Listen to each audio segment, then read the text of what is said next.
que una turbina del tipo Mitchell-Banky normal tiene las características de que se calcula y dimensiona cada una de las partes en función del caudal y altura determinados para cada caso del aprovechamiento. En el caso de las intenciones de normalizar las turbinas, la primera fue la de Olade, y que dijimos tiene la característica de mantener fijas las dimensiones del diámetro. En este caso, Olade planteó hacer diámetros normalizados o estandarizados de estas turbinas tipo Mitchell-Banky de 200 milímetros de diámetro, 300, 400, 500, 600 y 700. Antes que me olvide, hace unos instantes he puesto en el Classroom el manual, este manual, que son más o menos 140 y tantas páginas, de cómo hacer el cálculo y de hecho la fabricación de este tipo de turbinas estandarizadas. Bueno, ¿cómo más o menos está distribuida esta condición de fabricación estandarizada? Para el caso de las turbinas Mitchell-Banky del tipo Olade, dijimos Olade es la Organización Latinoamericana de Energía, y tiene un gráfico que permite más o menos determinar las características de qué tipo de máquina deberíamos utilizar para un cierto aprovechamiento. Las características están dadas en base a dos parámetros importantes. En el eje de las abscisas estaría el caudal en metros cúbicos por segundo, y en el eje de las ordenadas la altura neta de caída, ¿no? O sea, la altura ya sin pérdidas. Entonces, en este caso, tendríamos en función de la altura neta y del caudal, ingresamos a un punto, digamos, de la zona del gráfico. Supongamos que ha llegado por acá, entonces tendríamos que corresponde a una zona de la Mitchell-Banky de 200 milímetros. Entonces, de esa manera, vemos de que las líneas, digamos, están representando a los tipos, digamos, de diámetros.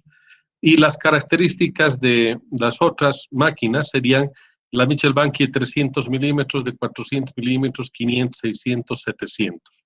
Hemos dicho serían los diámetros normalizados para cada uno de los tipos de turbinas. Entonces tenemos dos variables que tomar en cuenta. El caudal, la altura en este caso, la vertical, y el caudal en la horizontal. Por tanto, en base a una combinación, un punto, vamos a seleccionar las dimensiones que correspondan para la turbina de 200 milímetros de diámetro o de 300 y así sucesivamente hasta 700. Bien, ese procedimiento establecido por Olade resulta que tenía algunas complicaciones. De hecho, había estandarización, pero no lograban tener muy buenas eficiencias. Entonces se hizo un contacto con la gente de Olade y un grupo de profesionales de esa época, de los años 90, fines de los 80 y los 90, que organizados en digamos, un grupo de trabajo que se llamaba Hydronet en Europa y su similar, digamos, Hidroset en Latinoamérica, que es la Red Latinoamericana de Hidroenergía. Entonces se contactó con la cooperación alemana y la cooperación alemana decidió ayudar a estandarizar las turbinas hidráulicas para aprovechamientos pequeños. El deseo de todo profesional que trabaja en esta área es que el procedimiento de cálculo y además la construcción sea más simple y que algunas dimensiones y algunas piezas sirvan para intercambiar entre una turbina y otra. En el caso de las centrales hidroeléctricas, de hecho las grandes, estamos hablando de 1000 kilowatts hacia arriba, un poco más de 5000 kilowatts tal vez hacia arriba. De hecho, hay que fabricar explícitamente para cada aprovechamiento, o sea, para cada condición. Si se cambian las condiciones de caudal y altura, ya esa turbina no serviría para un otro aprovechamiento, a no ser de que hagamos algunas modificaciones. Entonces, en cambio, en pequeños aprovechamientos, donde los caudales son muy variables, donde los estudios no dan para mucho tiempo, entonces en ese caso la flexibilidad tiene que ser una condición importante. Es por esa razón entonces que se decide trabajar con las turbinas normalizadas o estandarizadas que inicialmente hizo OLADE, y se decide hacer entonces otro grupo de trabajo para tratar de estandarizar. Bueno, ¿qué pasó? Primero intentaron con las turbinas Pelton, es decir, tener una turbina Pelton con un solo diámetro y que sirva para diferentes caudales, pero hubieron complicaciones en el desarrollo. Entonces, decidieron ir a las turbinas de flujo cruzado Mitchell-Banky para que sirvan de modelo. Y entonces esta iniciativa fue desarrollada por SCAT, es el Centro Suizo de Tecnología Apropiada, y SCAT ahora no se dedica íntegramente a esto, tiene otros rubros de negocio. Entonces, en este grupo de trabajo liderado por SCAT, también trabajaron ingenieros latinoamericanos, de quienes tengo referencias, el ingeniero Jorge Sen, un ingeniero argentino, después un ingeniero peruano. De Bolivia, lamentablemente, nadie participó. Después, recién en las versiones posteriores, nos incorporamos algunos que trabajamos con Hidrored. Bien, ahora, con la característica de esas turbinas es que se tienen dimensiones estandarizadas en los diámetros y los números de álabes para cualquier turbina tipo T12. Vamos a ver un poco el desarrollo de estas turbinas.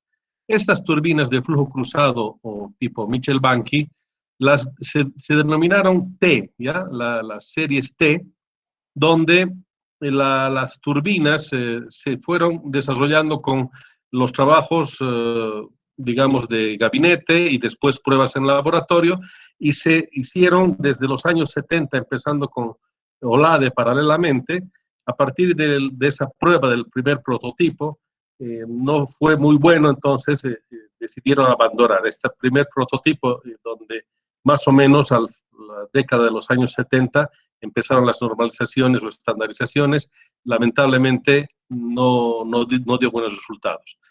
Ya empezaron a trabajar, este es lo que les digo, el prototipo del tipo Pelton, ¿no? Esta es la que después se decidió abandonar.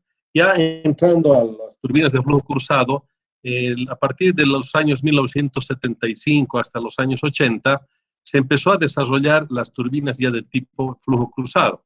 El primer modelo que salió es la turbina tipo T-1. T-1, una turbina pequeñita del orden de los 3-4 kilowatts, tenía todavía algunos inconvenientes de estandarizar los modelos.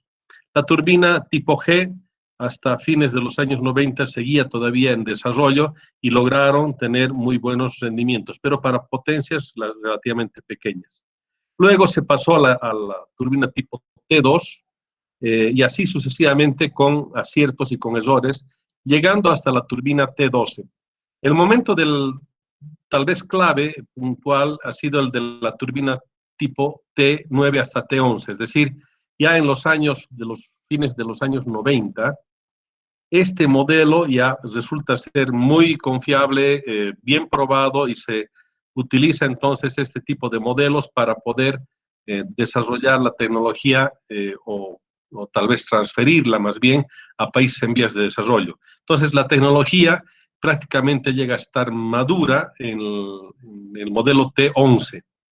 Este modelo T-11 después da paso ya de manera final al modelo T12. Luego se hizo otro ajuste más en el modelo y llegó a sacarse la turbina T13. En el caso de nosotros, Bolivia, decidimos en 1993, en un evento organizado por Hidrored acá en Cochabamba, en el centro Portales, ahí por la Recoleta, ahí hicimos este evento, y decidimos traer a los expertos de Suiza, de Alemania y de otros países, y participaron mucha gente de los países latinoamericanos, particularmente ingenieros interesados en la hidroenergía. En esa época entonces trajimos a los que desarrollaron estas máquinas y también se trajo un sistema de control, un sistema de regulación para estas turbinas, el sistema DTC-12, que, bueno, era muy costoso, pero que ya en esa época apenas estaban empezando las primeras conexiones vía correo electrónico, qué sé yo. Esa máquina ya se podía operar de vía remota, ¿no? A través de equipos de radio y utilizando un poco la tecnología incipiente todavía del Internet. Pero ya ese primer avance fue importante. Y el año 1993 decidimos nosotros entonces que en Bolivia debería transferirse esa tecnología a las turbinas tipo T12.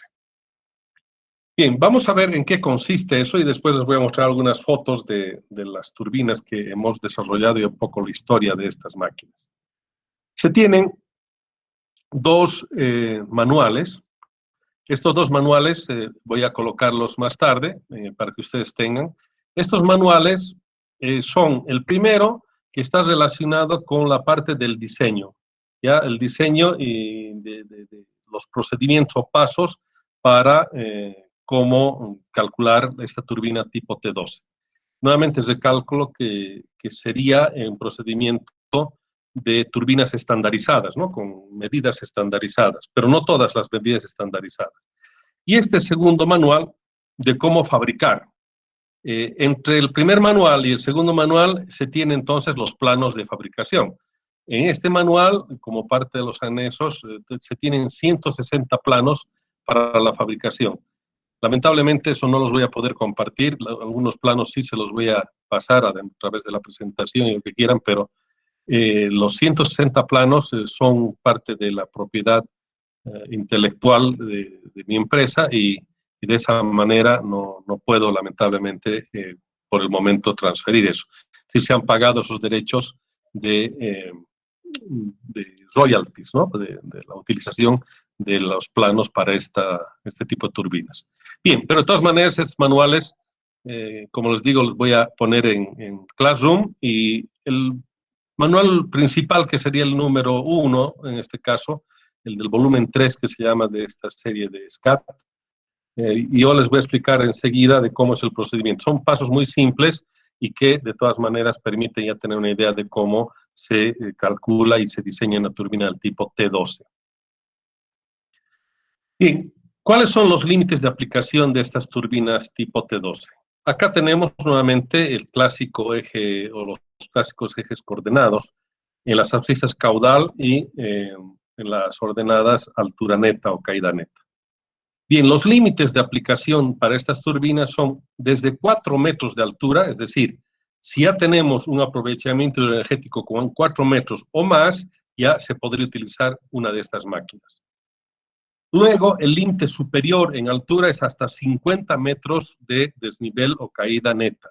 O sea, tenemos el rango de aplicación para estas turbinas tipo T12 entre 4 metros hasta 50.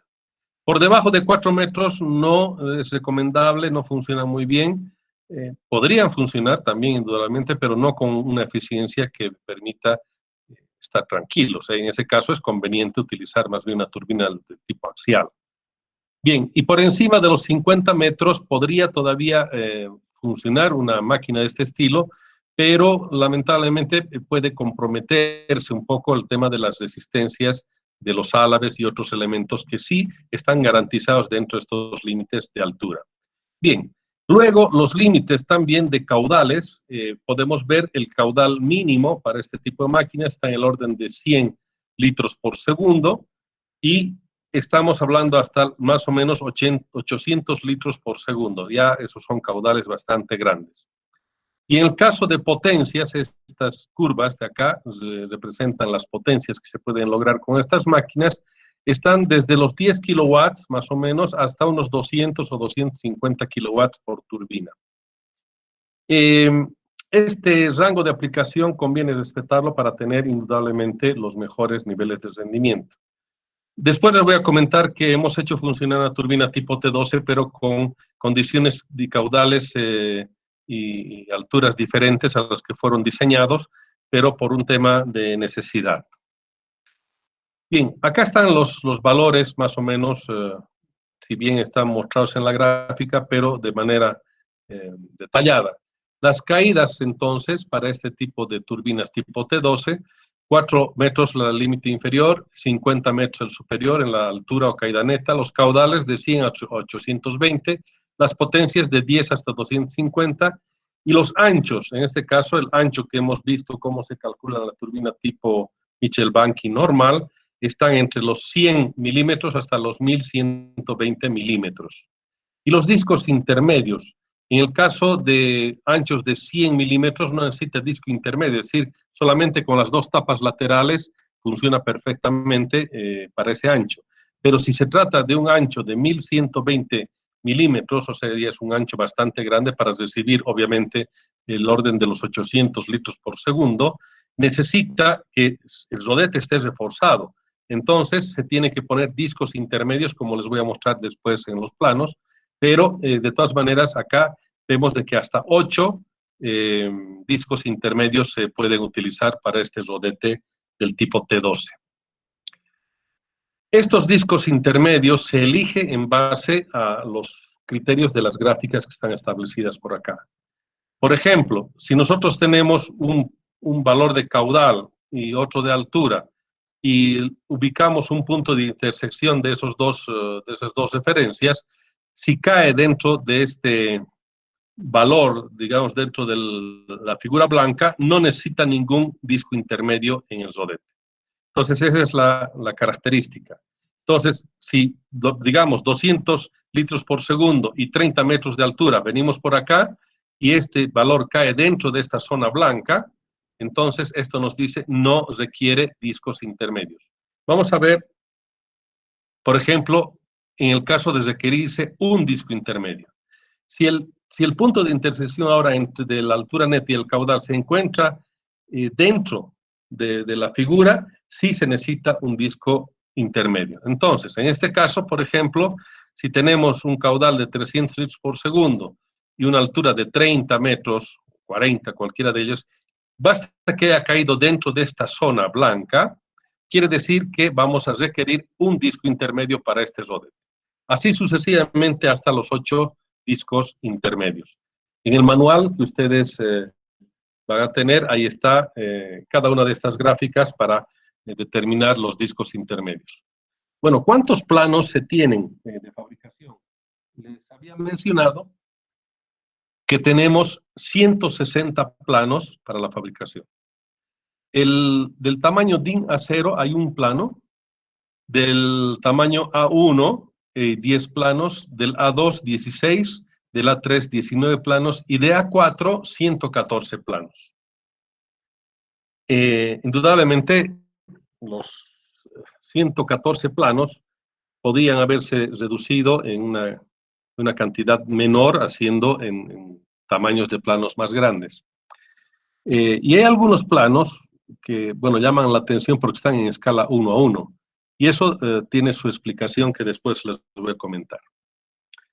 Vamos a ver la vista general de la turbina T12. Este es el plano en DIN A0 que muestra las dos vistas principales de la turbina tipo T12. En la clase anterior hemos visto, acá, bueno, en el lado derecho empezaremos acá, nos enfocamos en el lado derecho.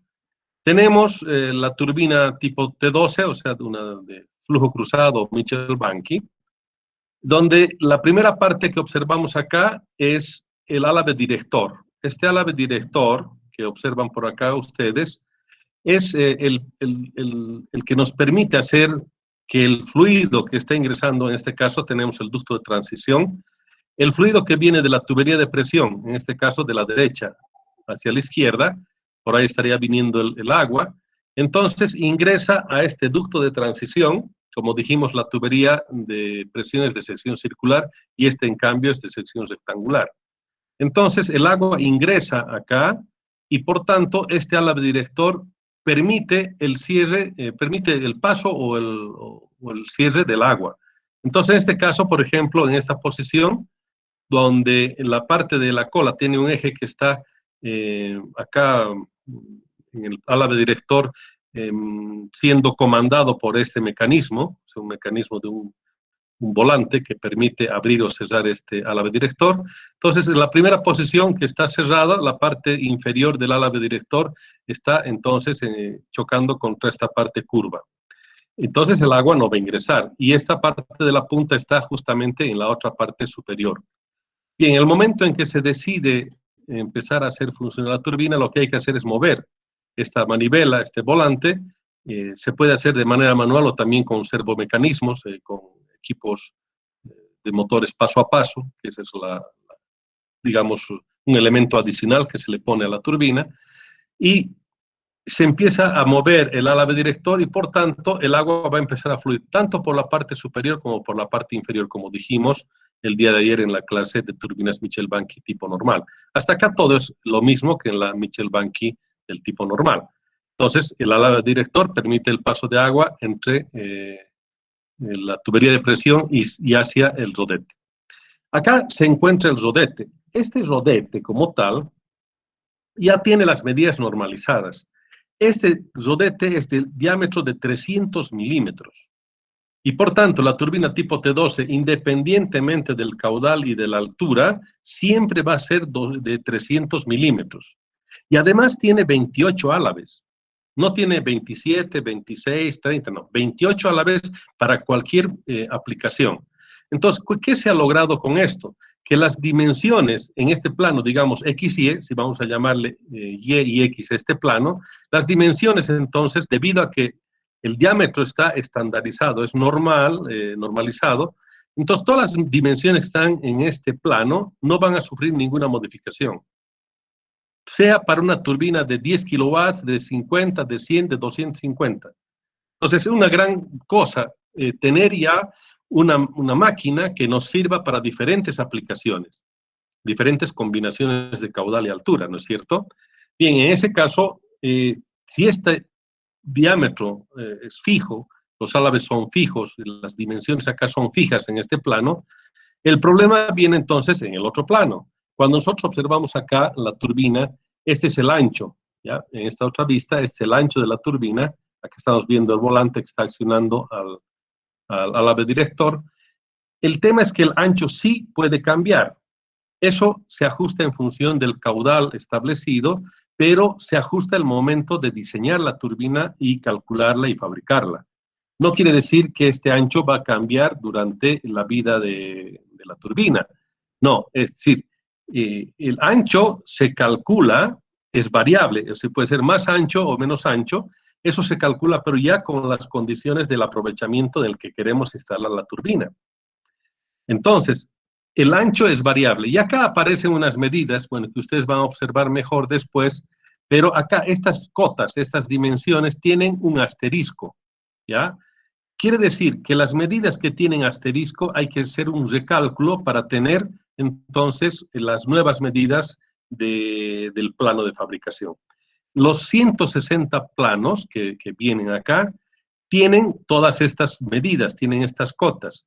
Aquellas medidas que no cambian van a servir exactamente para cualquier tipo de turbina. Pero si es que aparecen unas medidas con asterisco, quiere decir que hay que hacer un recálculo, enseguida vamos a ver cómo se hace el recálculo, para tener las nuevas dimensiones en base al caudal y altura que nosotros queremos utilizar en la máquina. Bien, podemos observar de nuevo en el lado derecho que todas estas medidas acá, por ejemplo, estas medidas del plano XY, prácticamente no tienen ningún asterisco y quiere decir que son fijas. En cambio, estas otras sí aparecen con asterisco. Bien, la característica de la turbina además es que tiene un diámetro del eje también fijo, obviamente. Bueno, veamos los otros detalles. Aquí está la carcasa, esta es toda la parte de la carcasa, y acá se sujeta hacia unos puntos de anclaje que están asentados sobre una losa de hormigón. Entonces, la turbina como tal, entonces, recibe el agua, gira el rodete, el agua, como les dije, al ser de flujo transversal, cruza todo el diámetro y después de turbinado baja y se va al canal de restitución y al río. Ahora, en este caso, en la otra vista que estamos viendo acá, al del lado izquierdo, tenemos, por un lado, la pared lateral, ¿verdad? Que sería el soporte para los álaves del rodete. Acá una pared lateral y acá en el otro extremo la otra pared lateral, que son estos dos discos que deben sujetar a los álabes del rodete. Pero acá observamos 1, 2, 3 discos intermedios. Quiere decir que este ancho del rodete ha sido calculado para un caudal determinado y que se requieren estos discos intermedios. Eso es lo que les mencionaba hace un momento, que se determina cuántos discos intermedios va a tener la turbina para que no tenga inconvenientes y se doblen los álabes. Estos discos intermedios lo que hacen es reforzar toda la estructura de los álabes para que no se doblen en el momento en que llega el agua. De esa manera, entonces, se garantiza que la turbina funcione sin inconveniente alguno. Bueno, no todo es felicidad acá. Lamentablemente hay una cosa que sí hay que determinar. Debido a que el diámetro siempre va a ser el mismo, 300 milímetros, y 28 a la vez, resulta que nosotros no podemos elegir a qué velocidad de rotación va a girar nuestra máquina. Esa velocidad de rotación está dada en función de la altura neta. Pero nosotros en la turbina Mitchell-Banking normal, la que hemos visto anteriormente, ahí podríamos nosotros decidir qué velocidad queremos que tenga la máquina y por tanto el diámetro del rotor, de este rotor o rodete, va a ser mayor o menor. Si quiero que la turbina gire a mayor velocidad de rotación, el diámetro es más pequeño, ¿no es cierto? Porque está en función de velocidad tangencial. Si quiero una velocidad más baja, o sea, más lenta, entonces el diámetro crece. En este caso, en la turbina tipo T12, como el diámetro es fijo, entonces no podemos nosotros decidir que la turbina gire a 750 RPM o 600 o 300, no. Eso tiene que estar dado por las condiciones del aprovechamiento. Es la parte desventajosa, digamos. Y esta turbina viene para acoplarse con, acá esta es una polea, pero para turbina, para correas planas de alto rendimiento. En esa época también empezaron a desarrollar esa tecnología de las turbinas planas de alto rendimiento, marca Siglin o Havasit, que son las más famosas en el mundo, y que tienen rendimientos del orden del 90-95% en su transmisión. Por tanto, estas turbinas, utilizando correas planas, bueno, algunos dicen, ¿por qué usar correas planas? Mejor en B. Al contrario, en este caso, por el tipo de correa que estamos hablando, estas tienen mucho más rendimiento que las correas en B. Esto tal vez contradiga un poco a lo que ustedes han aprendido, lo que yo también aprendí, de hecho, en elementos de máquinas, era que estas correas planas eran ineficientes. Pero eso era en el pasado. Hoy en día tenemos correas planas de muy alto rendimiento, bueno, que lamentablemente en Bolivia no las tenemos disponibles, pero alrededor de Bolivia, Argentina, Chile, Brasil tienen proveedores de estas correas. Voy a poner también esa información para que ustedes tengan ese manual y ahí tienen también su procedimiento de cálculo para las correas planas de alto rendimiento. Y creo que en alguna clase también anterior ya les mencioné que las correas en B también se pueden sustituir con estas correas no planas, pero de sección circular, que se amoldan perfectamente al canal de las poleas. Bien, entonces, retomando este tema de la turbina, estas poleas van a tener que ser determinadas en función de la velocidad de rotación que se requiere para esta máquina. Acá está otro plano, el plano del álabe director de la turbina. Como este perfil como tal es básicamente en un plano X y E, está entonces en relación con el diámetro, todas estas dimensiones no cambian. O sea que yo puedo agarrar este plano del álabe director y además calcar sobre el material que voy a hacer. O sea, puedo yo hacer en una fundición o puedo hacer una chapa que vaya a doblar, dependiendo de lo que guste el diseñador o el constructor de la máquina. Y este plano, tal como están viendo acá, está en escala 1:1. Bien, escala 1:1 permite entonces agarrar estas dimensiones exactamente y replicar este álabe director. Fíjense que este perfil es un perfil hidrodinámico que tiene una característica bien desarrollada, o sea, que han sido producto de los trabajos de no solamente modelamiento, sino también de pruebas en laboratorio. Ya les voy a comentar un tema que sucedió en nuestro país respecto a esto. Bueno, esa es la característica de esos planos escala 1:1. Acá, por ejemplo, tengo otro del eje. Bueno, por la imagen está un poco doblado el plano. Aquí parece que estuviese cortado, pero en realidad está doblado el plano. Acá podemos observar que tenemos el eje como tal. Fíjense, en este ancho del eje, sí hay medidas con asterisco. Por ejemplo, acá aparece 872 asterisco, 880 asterisco, 334 asterisco, y las que no tienen asterisco entonces se tienen que hacer con la misma medida que se tiene en este plano. Por tanto, aquí por ejemplo, el diámetro, 90 milímetros, el diámetro del eje. La entalladura, donde tenemos una entalladura, vamos a tener un diámetro de 60 milímetros. Y así, por tanto, tenemos las dimensiones de los planos. En los 160 planos que tiene esta turbina, tenemos todas las dimensiones necesarias para poder fabricar. ¿Qué características entonces tiene esta turbina estandarizada? Su diámetro, les dije, de 300 milímetros siempre.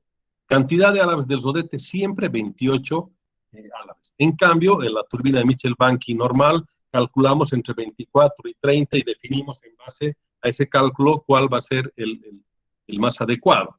En cambio, acá no hay nada que calcular y son 28 álabes siempre. El diámetro del eje del rodete en la parte más delgada es de 60 milímetros. El material que se usa para esta fabricación es un acero SAE 1035. El peso aproximado de una turbina de este estilo es del orden de media tonelada, unos 500 kilogramos. Ahora, la característica de la estandarización es que facilita el trabajo de diseño y fabricación. Imagínense ustedes que no tengamos el perfil, a ver, supongamos el perfil del álabe. Si tenemos que diseñar para cada turbina un perfil hidrodinámico, se nos complica la vida. Indudablemente, hoy en día con CAD podemos, con sistemas de diseño computarizado, podemos trabajar en muchos factores, pero ¿qué seguridad, qué certeza tenemos de que realmente funcionen bien en los modelos y en los prototipos? Esto solamente probando. Entonces, conviene tener un proceso estandarizado que alivia mucho el trabajo. De todas maneras, los perfiles también hidrodinámicos, normalmente se utilizan los perfiles NACA, ¿no? Los perfiles aerodinámicos desarrollados por la NASA, que sirven como referencia para alas de avión y para otro tipo de usos.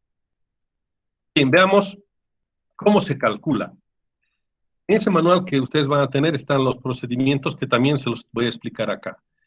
Debido a que la dimensión XY, digamos, el diámetro es el mismo, el número de álabes es el mismo, etcétera, lo que sí cambia es el ancho del rodete.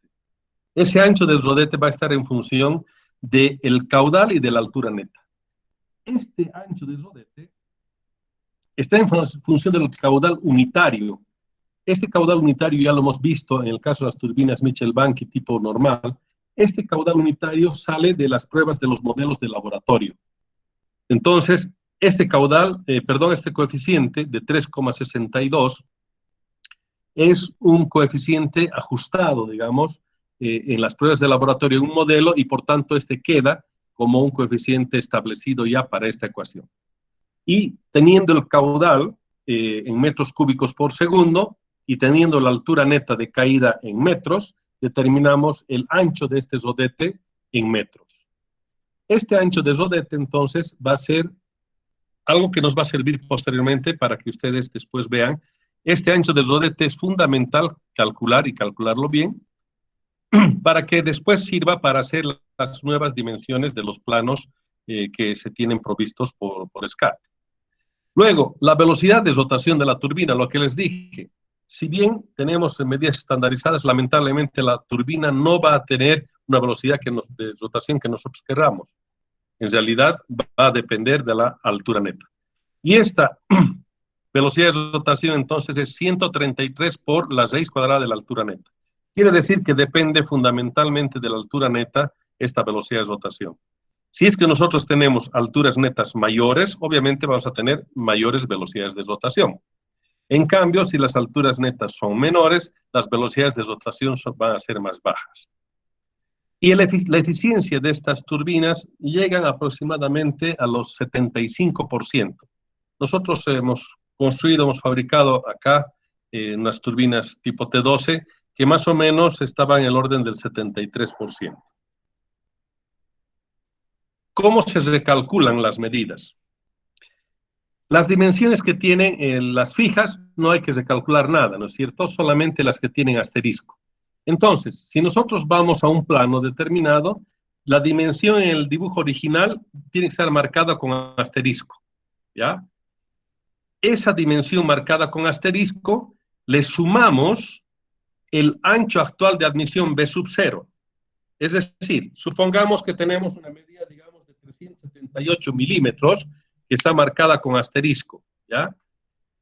A esa medida con asterisco 378 milímetros, por decir algo, que aparece en el plano, le sumo el ancho actual de admisión B sub 0. ¿Cuál? Volveré a eso. Este que he calculado entonces, el ancho B sub 0, es el valor que voy a sumarle entonces a la dimensión del dibujo. Y luego hacemos que disminuimos, después de esta suma, el ancho de admisión del dibujo original, que es 324 milímetros. Entonces, de esa manera se corrige la medida con asterisco con estos dos elementos. Y por tanto, el resultado nos da una dimensión modificada. Eso hacemos en base a cada medida que aparezca con asterisco en los planos. Bien, vamos a ver un poco sobre esta experiencia que hemos tenido con las turbinas tipo T12. Y hicimos nosotros en los años 96 esta organización Proper. Proper era una organización, un programa para la difusión de energías renovables, un programa de la Cooperación Técnica Alemana y de la Universidad Mayor de San Simón. En esa época yo estuve de director de esta organización de la cooperación alemana acá en Bolivia en temas de energías renovables.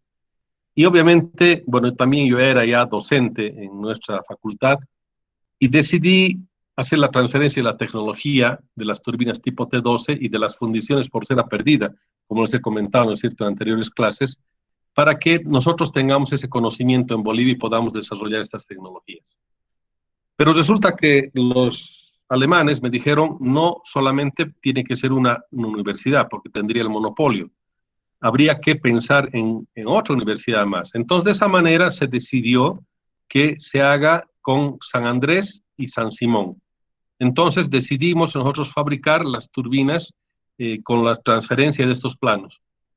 Los planos, los 160 planos, les entregamos a los del PDTF en San Simón y al Instituto de Hidráulica e Hidrología en San Andrés, en La Paz. En esa época, fíjense, acá está en el lado derecho el ingeniero Pascual Maldonado, que seguramente ha sido docente o es docente de ustedes, todavía bastante jovencito, unos, no sé, pues 20 años o 20 kilos menos tal vez, o 30 ya, ¿no? Entonces, el PDTF tenía estas máquinas. Estas máquinas, por ejemplo, acá estamos viendo el corte por electroerosión. En ese momento, cuando los de SCAT nos pasaron los planos, entonces la idea era la siguiente, que ellos no vengan todavía y que se entreguen los planos tanto a San Simón como a San Andrés, para que nosotros internamente tengamos que interpretar y sin la necesidad de ayuda de nadie, con los manuales y los planos, tendríamos que construir la máquina. Ese fue digamos, el ensayo o la prueba que teníamos que hacer. ¿Por qué se hizo eso de esa manera? Porque se supone que cualquier persona que tiene los manuales y los planos debería, con esa información, poder fabricar. Porque si viene el técnico, el profesional que sabe hacer esto y está interviniendo en el proceso de fabricación, no sirve de mucho la transferencia tecnológica porque estaría dependiendo de alguien que venga y normalmente a un costo muy elevado. Entonces el compromiso fue ese, que nos entregaban los manuales y los planos y que nosotros deberíamos construir. Ellos no sabían qué maquinaria teníamos nosotros en San Simón, en el PDTF. Entonces, normalmente el corte, en este caso estamos observando, por ejemplo, el disco, un disco lateral, acá en la figura, en la fotografía del lado izquierdo, el disco donde van a ir los álabes, ¿no?, del rotor. Eso normalmente se cortaba en esa época con oxicorte, entonces los cortes no eran muy buenos, no eran muy precisos. En cambio, nosotros teníamos ya la máquina de corte por electroerosión que utiliza electricidad de muy alta tensión y alta corriente para poder cortar. O sea que esa máquina la tenemos en el PDTF y sirve para para cualquier forma geométrica que queramos cortar. Entonces ellos lo sabían y por tanto ya nuestro corte fue prácticamente perfecto. Después nosotros terminamos de construir la turbina. Ahí está el ingeniero Pascual Maldonado, estaba trabajando él, estaba a cargo todavía del programa del PDTF en esa época. Creo que el director era el ingeniero Francisco Montaño, el ingeniero Pascual Maldonado. Entre los dos no me acuerdo muy bien, pero se terminó de construir la turbina. ¿Qué hicimos en esa época? Para poder hacer el cálculo de la turbina, utilizamos cierto caudal y cierta altura, indudablemente, porque sin esos datos no podemos hacer nada.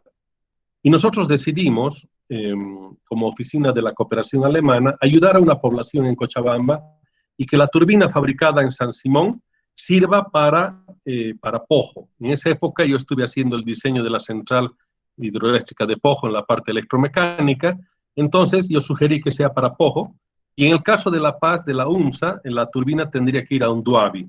Nosotros hemos visto un video, perdón, de una pequeña centralita de Pongo al principio del semestre, un video corto, y debajo de esa centralita de Pongo, había el estudio de Unduabi, y por tanto decidimos hacer entonces con esos valores de caudal y altura para Pojo y Unduabi. En el caso de Cochabamba, el proyecto de Pojo tenía un caudal del orden de los 250 litros por segundo y una altura de 49 metros, creo que era, 49.5 metros, algo así. Bueno, después lo voy a acordar. Pero ¿qué hicimos? Fabricamos entonces la turbina para esas condiciones que eran para Pojo, y después nosotros teníamos que, terminada la turbina, entregar a la población en donación. La historia no termina ahí, sino que en esa época las de la prefectura, así se llamaba antes lo que se llama gobernación ahora, que estaban a cargo del proyecto, rechazaron la turbina y nos dijeron que no les interesaba. Bueno, me pareció raro porque nosotros garantizábamos que la turbina iba a funcionar, una máquina realmente robusta y muy buena. Y es más, cuando llegaron entonces ya los ingenieros encargados de SCAP de Suiza, vino el ingeniero Jorge Sen y otro más, entonces ellos vinieron y vieron lo que nosotros habíamos hecho y nos dijeron realmente hicieron una maravilla, espectacular. Vamos a ver acá, por ejemplo, el rodete de la turbina T12. Esa rodete era de esta manera, y cuando vieron ellos cómo habíamos hecho los cortes, cómo se procesó todo, ellos dijeron, bueno, acá el PDTF no tiene nada que envidiar a tecnología extranjera, o sea, tienen todo. Teníamos ya el torno CNC, teníamos todas cosas. Entonces, ahí les preguntamos, les dijimos, ¿y por qué han hecho planos de escala 1:1? Es un insulto a la inteligencia de un ingeniero que todos los planos, la mayoría estén 1:1. Ellos nos dijeron, la explicación es la siguiente: entendemos que ustedes pueden interpretar los planos sin ningún problema, pero hay gente que no es del área de la ingeniería, digamos, son aficionados o que son técnicos o que en algún caso son, digamos, empíricos, que no pueden interpretar adecuadamente los planos. Entonces dijeron, para que esto pueda difundirse muy bien en el mundo, hemos visto en el África principalmente que hacen en talleres de metalmecánica donde trabajan prácticamente en el suelo, ni siquiera tienen sus mesas de trabajo.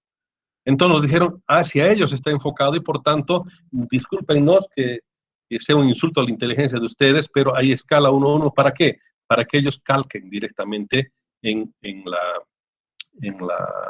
metal. Entonces, ahí recién entendimos por qué nos mandaron esa cantidad de planos y en escala 1:1. Hoy en día ya no sería necesario hacerlo a escala 1:1, obviamente todo esto trabajando de manera normal, digamos, ¿no?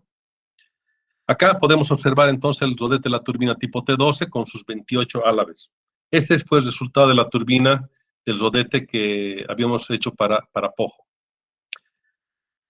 Bueno, el tema de la turbina T12 quedó así, ya pintada, pero resulta que, como les dije, como los de Pojo no quisieron, los de Pojo no, los de la prefectura de entonces, ellos dijeron, no confiamos, no estamos muy convencidos de que la turbina vaya a funcionar, y algunas otras razones más que no nos quisieron explicar, que después nosotros suponíamos alguna cosa así media perversa, pero bueno. Ellos decidieron comprar una turbina Francis. O sea, por el número específico de rotación, como hemos visto, se acuerdan en la forma de determinar qué tipo de turbina puede hacerle, usamos como criterio el número específico, velocidad específica de rotación. En el rango de esta máquina podía entrar también una turbina tipo Francis. Pelton no ingresaba, pero sí una Mitchell Banky o una Francis. Ellos decidieron comprar del Perú una turbina Francis y no usar la que les estábamos regalando nosotros. Después, bueno, hasta ahí llegó mi participación en el proyecto de Pojo. Ya no aceptaron entonces la turbina y yo dejé el proyecto y ellos terminaron de hacer el montaje comprando una turbina del Perú. Después de un cierto tiempo, esa turbina quedó sin funcionar y creo que ahí está. No he vuelto a ir yo a Pojo desde esas épocas. No sé si alguno de ustedes conoce o ha ido por ahí. De la población de Pojo, al frente estaba la central hidroeléctrica, funcionaba.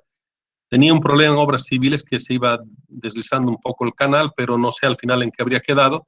Operó, yo sabía que estaba funcionando la central. Después al final ha llegado la red eléctrica de ELFEC. Pero si llega la red eléctrica de ELFEC, es hacer más bien un gran negocio. Hay que vender energía eléctrica a ELFEC. Y en eso consiste más o menos esta fotografía que les voy a mostrar, que les estoy mostrando al lado izquierdo.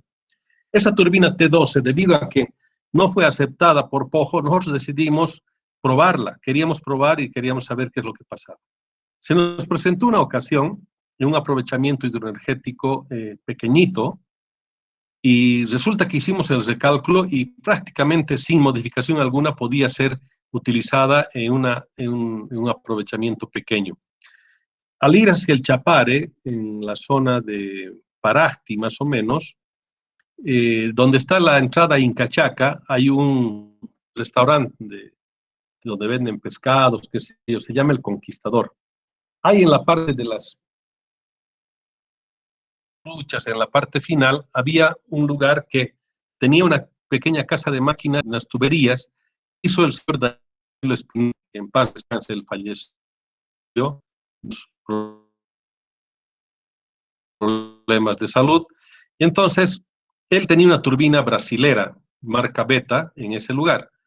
Y cuando escuchó él hablar de que las turbinas hidráulicas podían ser fabricadas en Bolivia y además podían vender energía eléctrica a la red, eso les hablo de los años 1993, 94, 95, ¿no? Cuando empezó a funcionar la ley de electricidad.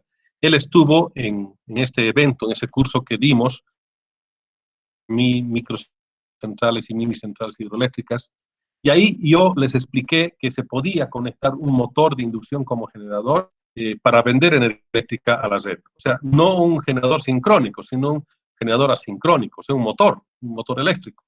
Eso ya lo hice en la Facultad de Agronomía, en el proyecto Biogás, cuando instalamos un biodigestor funcionando un motor biodiesel con ese biogás, y ese motor diésel prácticamente en modo dual, biogás más diésel, accionando a un motor eléctrico y conectado a la red de ELFEC.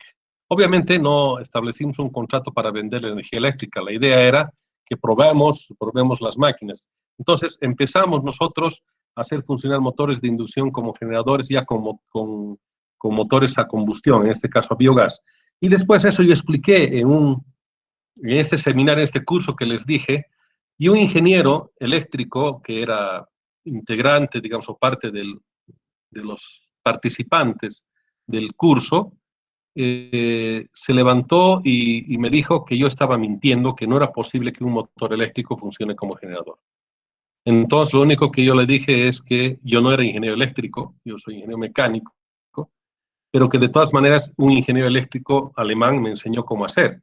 Y después es que justamente decidí buscar un estudiante que haga su tesis para explicar cómo funciona un motor de inducción como generador, y este tesista ahora es ingeniero Rubén Marca Carpio. Él trabaja en la TDE desde hace muchos años, entonces hizo su tesis haciendo las pruebas además, ¿no? No solamente el modelo, el algoritmo, todo el procedimiento teórico, sino también las pruebas. Yo, como estaba director de la cooperación alemana, pues no había problema en financiar la tesis, hicimos las pruebas.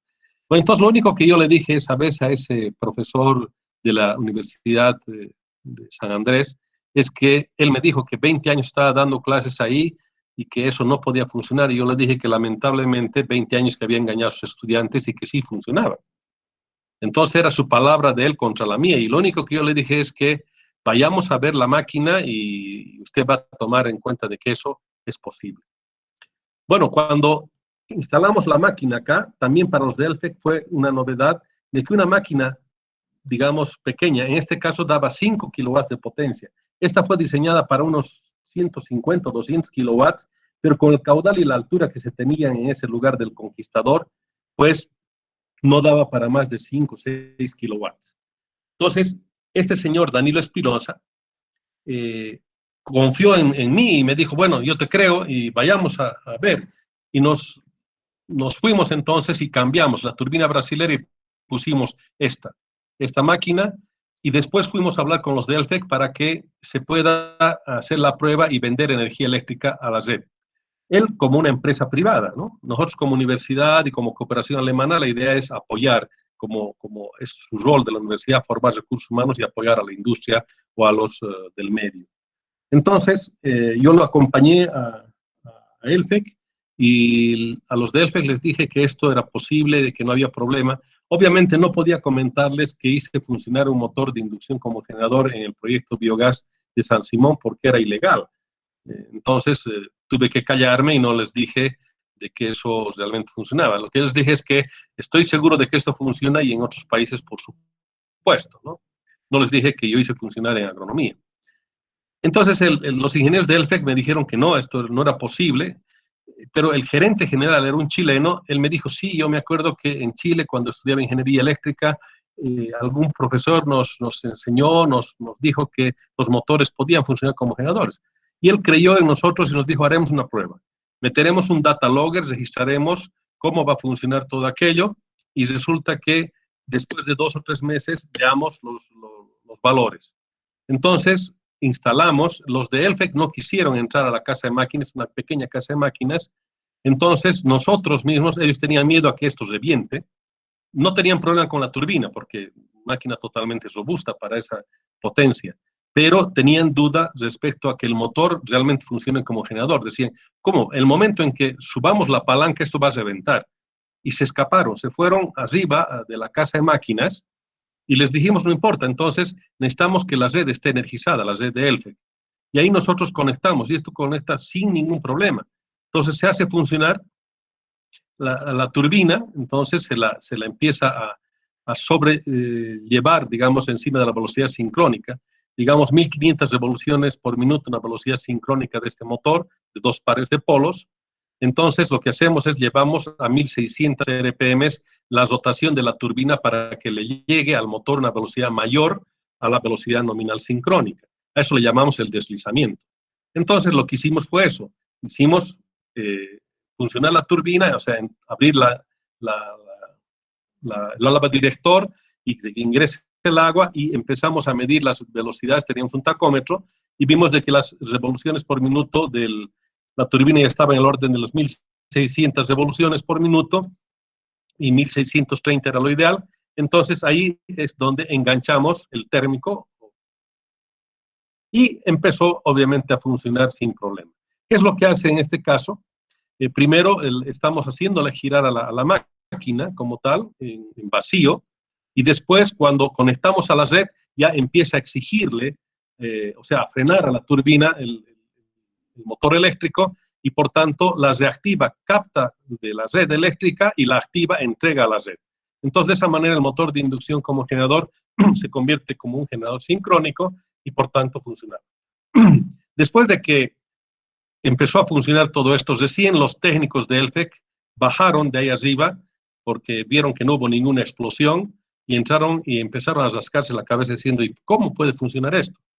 Entonces ahí donde yo hablé con algunos docentes de San Simón, la parte eléctrica, y les dije, miren, sería bueno incorporar esto, y creo que hoy en día ya hacen en laboratorios que tenemos en el Electro las prácticas también. O sea, a partir de ese momento, perdón, se volvió a retomar esta tecnología de motores de inducción como generadores, que obviamente se conoce desde los años 30, años por ahí. ¿En qué quedó al final este tema? El gerente general de Elfec dijo, interesante, de que una turbinita con 7 kilowatts, vimos en el datalogger que esto realmente entregaba energía a una red mucho más grande, y que de todas maneras podía venderse energía eléctrica a Elfec. Pero 5 kilowatts es nada. Entonces, él dijo, bueno, ¿pero qué negocio van a tener en esto? Lo que dijo este señor Danilo Espinosa fue lo siguiente, le dijo, mire, quiero que añadamos una cláusula en el contrato que diga, en los lugares donde nosotros generemos energía eléctrica y llegue la red de Elfec por ahí, ustedes se comprometen a comprarnos la electricidad.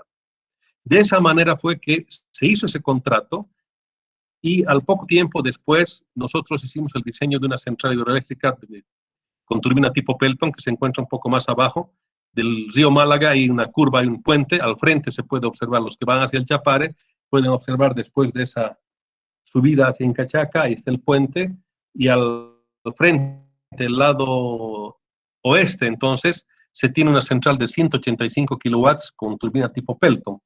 Esa ya fue la central que después de que esta sirvió para demostrar nada más, sirvió ya para vender de manera interesante. Luego, el mismo Daniel Espinosa se asoció con otros y construyó 2 centrales hidroeléctricas más del orden de los 300 kilowatts, lo que se había mencionado primero, y después se llegó creo que hasta 1 mega. Bien, esa es un poco la historia de esta turbina tipo T12 de 5 kilowatts, que logramos tener un rendimiento del 73%. Y esta es la turbina T12 fabricada en la UMSA, que con caudales diferentes, con características solamente diferentes, pero manteniendo la característica de ser una turbina tipo T12, y aquí podemos observar la polea para la correa plana de alto rendimiento. Acá vemos las carcasas, ¿no?, de la turbina tipo T12 en el proceso de fabricación. Bien, antes de pasar a los ejercicios, si tienen alguna consulta, por favor.